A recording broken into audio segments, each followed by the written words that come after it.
Aujourd'hui, nous allons aborder deux approches pour exploiter l'IA générative en entreprise. Alors, premièrement, les outils génériques. L'IA pour tous. Cette approche s'apparente à une démocratisation de l'IA générative. Des outils polyvalents visant à améliorer la productivité individuelle. L'exemple le plus connu, c'est bien sûr ChatGPT. Mais il en existe beaucoup d'autres tels que Copilot, Gemini, Claude, Mistral, entre autres. Cette approche repose sur l'idée que chaque collaborateur puisse, en s'appropriant ces systèmes, en tirer des gains de temps et de qualité. Et si nous connaissons leurs forces et avantages, nous connaissons également leurs limites. Ces outils ne fonctionnent ni de manière autonome, ni sans vigilance. Leur fiabilité, leur pertinence et leur conformité aux contraintes légales et éthiques ne sont pas garanties.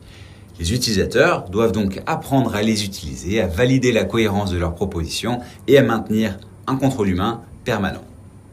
Deuxième approche, les solutions sur mesure, l'IA pour les spécialistes. Ici, on passe à un niveau supérieur, on parle d'outils taillés sur mesure, conçus pour résoudre des problèmes spécifiques. Cette seconde orientation, elle met l'accent sur des solutions plus sélectives, développées pour servir des objectifs métiers. Et de tels projets sont techniquement plus complexes. Il va vous falloir des personnes compétentes pour les mener à bien. Et ils exigent également une gouvernance renforcée, une sélection de partenaires technologiques et une anticipation minutieuse des conséquences à long terme. Et attention, cette magie a un prix aussi. Alors construire, acheter ou louer une solution, chaque choix implique des compromis sur la transparence, la contextualisation et le budget. Alors conclusion, ces deux approches ne s'excluent pas l'une de l'autre.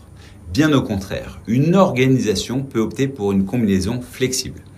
L'IA générative n'est plus qu'un simple outil, c'est en train de devenir un vrai levier transformationnel et sa réussite ne repose que sur une seule chose, votre stratégie.